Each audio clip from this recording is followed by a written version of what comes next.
cusuboo xasuusta in maanta aad haysataan fursad aad ku noqon kartaan difaacayaasha sharafta leh ee ummadda. waxaan idinku boorinayaa inaad mar walba ilaalisaan xilka aad soo hayseen kuna shaqaysaan daacadnimo geesinimo. waxaan idiin rajaynayaa guul caafimaad iyo nabadgelyo. allah idiin fududeeyo howsha aad haysaan, allah idiin guuleeyo tababarka iyo waajibaadka kale ee halkan aad ku qaadanaysaan.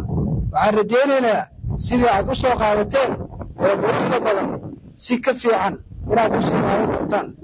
ugu dambayntii waxaan u mahadcelinayaa dhammaan macallimiinta Turkida iyo macallimiinta Soomaalida ee ciidankani tababaray quruxdan u sameeyey isla mar ahaantaana waqtigooda geliyey.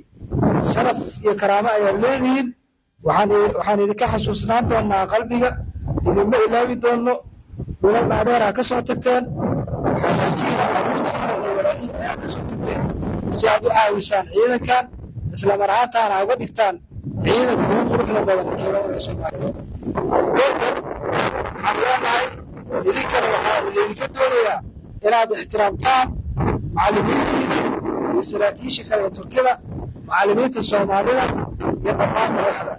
aad baad u mahadsantihiin. guul iyo barwaaqa idinkaga tagayaa. wasalaamu calaykum waraxmatullaahi wabarakaatuh.